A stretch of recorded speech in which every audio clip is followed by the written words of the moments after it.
In-depth journalism in the Memphis community, the Daily Memphian is of Memphis, not just in Memphis, and seeks to tell the stories of this city. TheDailyMemphian.com.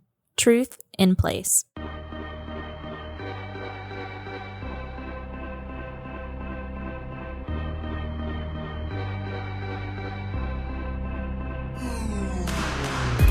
Welcome back to another edition of the Daily Memphian's Memphis Grizzlies podcast. This is your host, Drew Hill, joined as always by Chris Herrington. The saga continues between Ja Morant and the Memphis Grizzlies. Got back from London yesterday. The Grizzlies split a pair of games against the Orlando Magic. Amazing atmosphere, two pretty good games. London was wild, the number of Grizzlies fans and people that I was able to talk to out there. And just overall, I thought the NBA did a really good job of hosting those two games. I'm just getting this out of the way now because no one wants to hear about those games anymore. I was just going to say, it's really unfortunate. Those games were fantastic. They were. And the presentation was fantastic. And I say that from sitting on my couch. You were out there for all of this.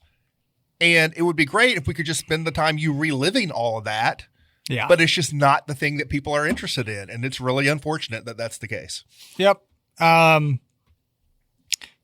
talked Wednesday in Berlin. And then he talked Sunday after the game in London. A tale of two pressers. Two very, very different settings. The first go around, very short, uncomfortable, awkward. All the words that I've seen to describe the press conference from those that watched it, I can say were accurate, for the most part. It was very tense. It was awkward. And so much so that when it ended, there were European reporters who were coming up to the folks that were there from the States, which I was the only one from Memphis. And then it was Joe Varden from The Athletic who was there. That they were like, what was that all about? Like, and I didn't even know how to explain it, really. And I just said, this is been there, done that. This is sometimes how it goes. And it's the truth. Sometimes that's how it goes with Ja. But obviously, I think there were some parts of that press conference, I should say, that were a little unsettling, I think, for Grizzlies fans, only for it to be followed up on Sunday by Ja's best game of the season, a game he controlled the whole way and was really incredible. Just to talk about the basketball for a little bit, I thought it was the best version of Ja because of the way that the game started. Like, it really snowballed, it felt like, in terms of his performance, because when he's making shots from three, he's a totally different player to try to defend, and he made those shots early in the game against the Magic in London. And then his teammates made shots too in that game as well. And so quickly the assists were piling up. The points were piling up. The swagger came back, and the energy was just really, really phenomenal in the building, both from the Grizzlies, from the crowd. Everybody there seemed to be captured by that type of performance, and it was an incredible night, only to be followed by a press conference of a much different variety, one in which Ja was asked, what does he want? How does he want the saga to play out? And that's a question, honestly, that I have contemplated asking, or I contemplated asking in Berlin. But players aren't allowed to say openly that they want to be traded without being fined. Like, it's just you're not allowed to do that in the NBA. Right. So I was a little sensitive to potentially setting up him to say something that's going to get him in trouble in that setting. Sure. And Mark Stein came out and asked it. I was glad someone asked it, and Ja said something to the effect of, everyone who's in here who knows me knows I'm a loyal guy. I've got the Grizzlies tattoo on my back, and that should tell you exactly where I want to be. And I think a lot of the Grizzlies fans were wanting to hear that from him in that moment. And so it was a celebratory moment, and a celebratory experience for a lot of Grizzlies fans, at least those that are still strongly in the Morant corner as all of this trade stuff has sort of come up. I'm going to ask you this though, Chris, because I think this is the next question. What does it mean? So there's so many things here. I want to rewind on something a little bit. This question about what Morant wants, right? Because in the last week, as this has popped up and become a public thing, I've heard a lot of discussion locally about an issue that I started raising back in the summer. We've talked about it. You've written about it too. And I've heard myself reference in regard to that, which I appreciate, right? In a positive way. I appreciate people reading, all of that. But I think the conversation got turned in a way that's not actually what I wrote or what my perspective was. And it's about the contract stuff with Ja. And it got turned to a what does Ja want? And my perspective in writing that and bringing that issue up back during the summer was not really about like Ja. It was about the team. It was about the team's decision making. And I think what's brought us to this point is team decision making. Like I've never written or suggested that Ja wanted to be traded or any of that, which may or may not be true, right? I think this decision was not about Ja wanting to be traded, whether he does or not. It's about the team making a decision for itself about the direction it wants to take going forward. And I think rooted in that decision is this question of the contract. Yes. It's we've gone over this before. We'll have to go over it again because this is at the core of the thing. If you go back to the summer, Ja had 3 years left on his current contract, right? That's normally not when you start thinking about this stuff. But he was extension eligible. No one has said this out loud, but I think we both believe he desired an extension last summer. The Grizzlies did not give him one. And then when Zach Kleiman spoke after the Desmond Bane trade, it may have been even a question you asked about Ja's future. He basically said, this is an important year for Ja. And we all interpreted that to mean basically we weren't comfortable doing an extension last summer.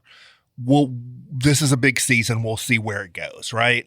And it was about sort of like, maybe we'll give this a chance for us to get comfortable with this.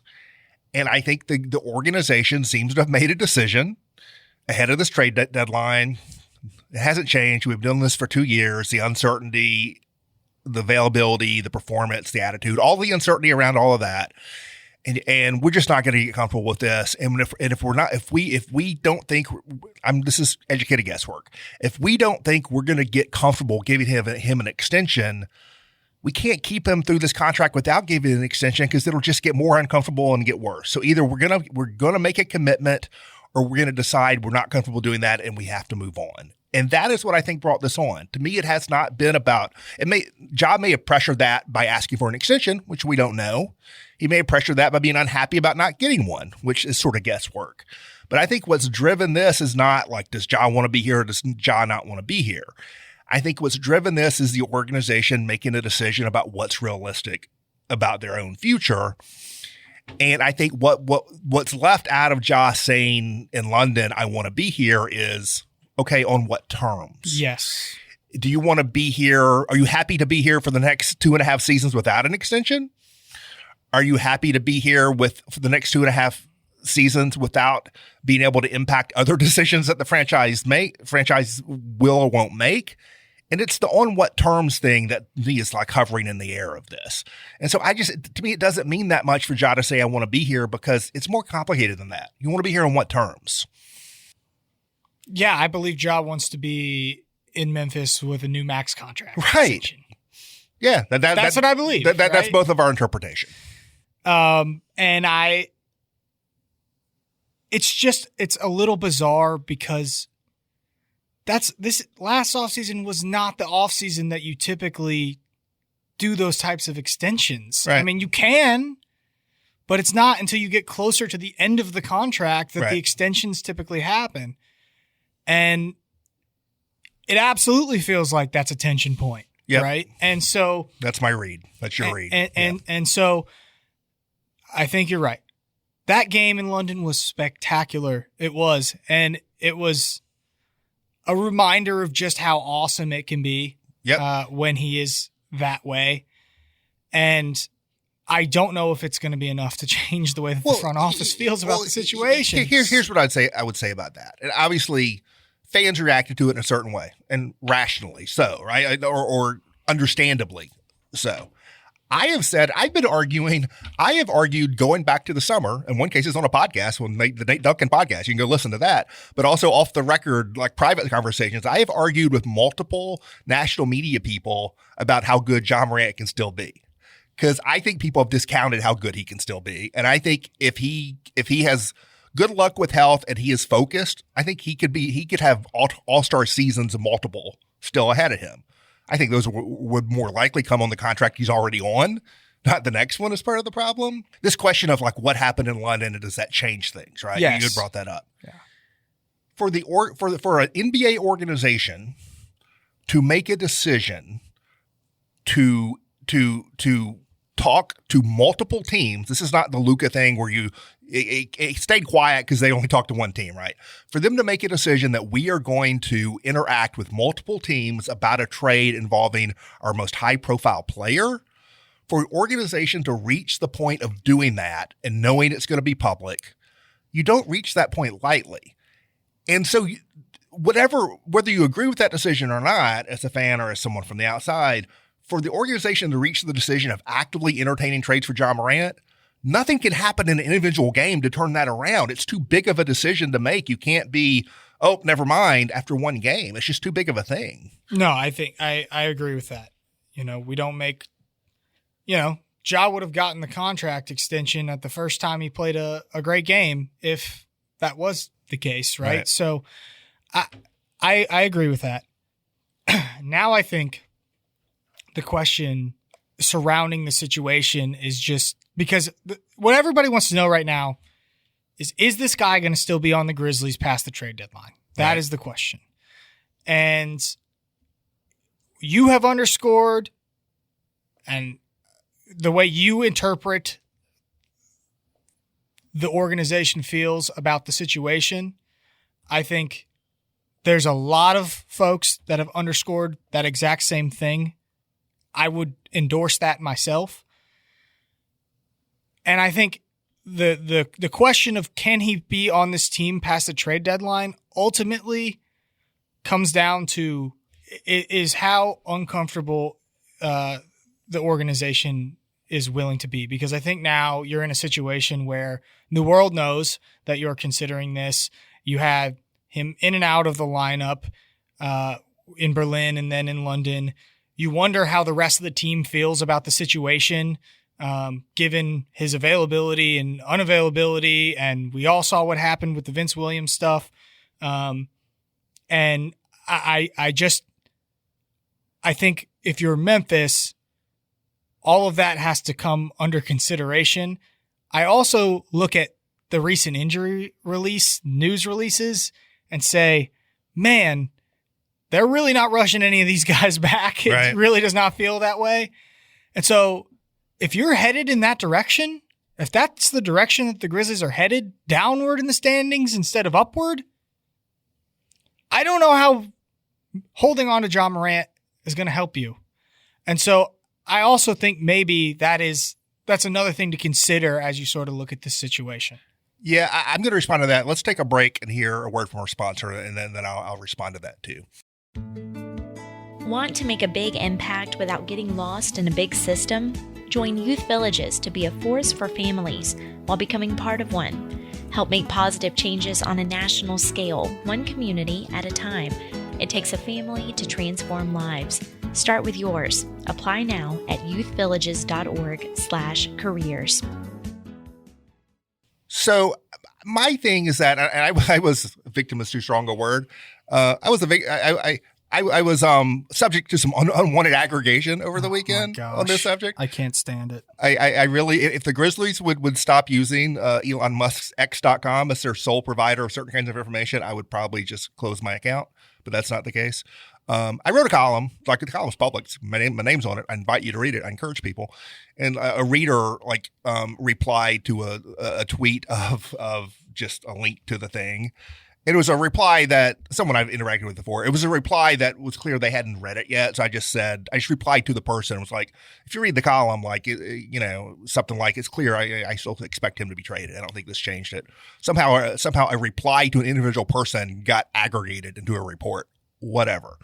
I'll just say, I don't know whether Ja's going to get traded by the deadline, but I don't think the Europe trip changed anything. I don't think it changed the prior settings of the situation at all. And the prior settings are prior settings are the Grizzlies are looking to make a trade. 1, I don't think that's changed. 2, what offers are available to them. And 3, what is the threshold they're willing to accept? And I don't know the answer to the second 2 things. I'm pretty sure I know the answer to the first, which is they're still looking for a trade. I don't know what the offers will be, and I don't know what they're willing to accept. And that's the mystery. And if the offers are below the threshold they're willing to accept, then yeah, Ja might be in Memphis past the trade deadline.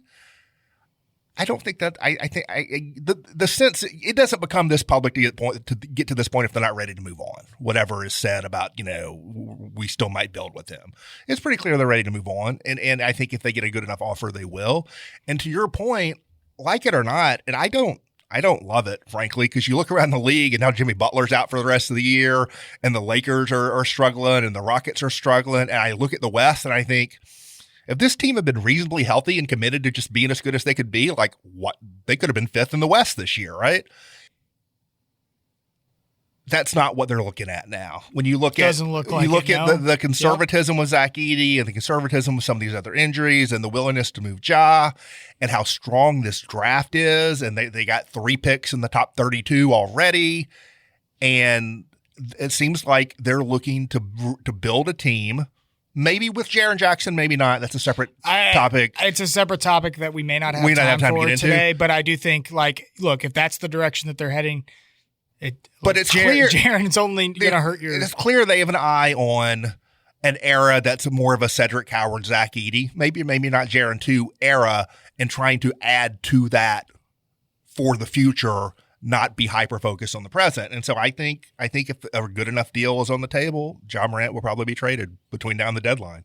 And as we record it, it's midday on Tuesday, January 20th, so who knows what will happen by the time you listen to this. Yeah, I know.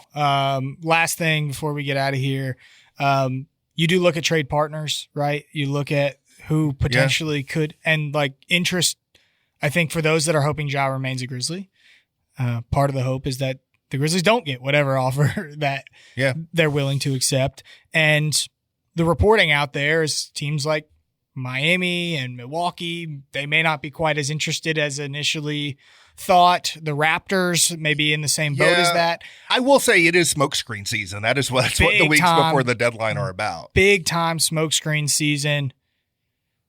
Sacramento's a team that was, rumored could be involved. Yeah. Haven't heard anything about Sacramento backing off. Right.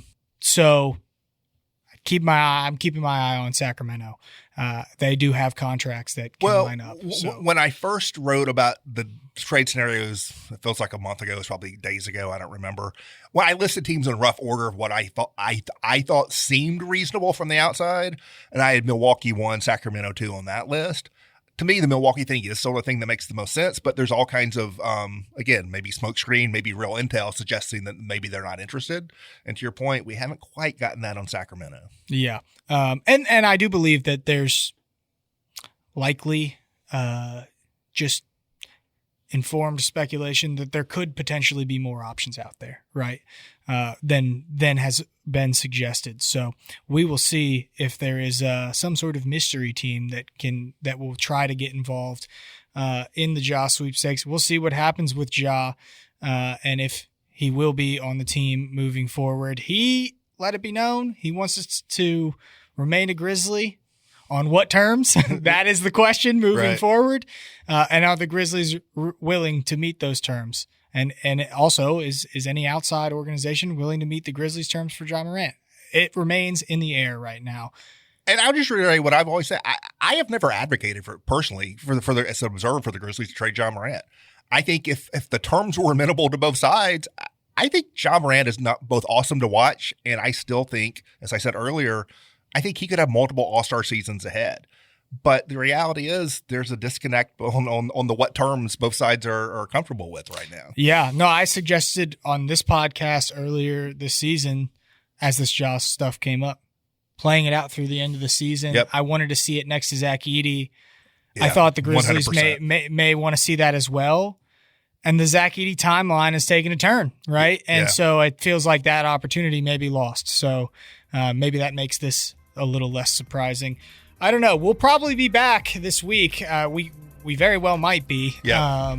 So you'll be hearing from us then. We'll see if there's a Ja trade.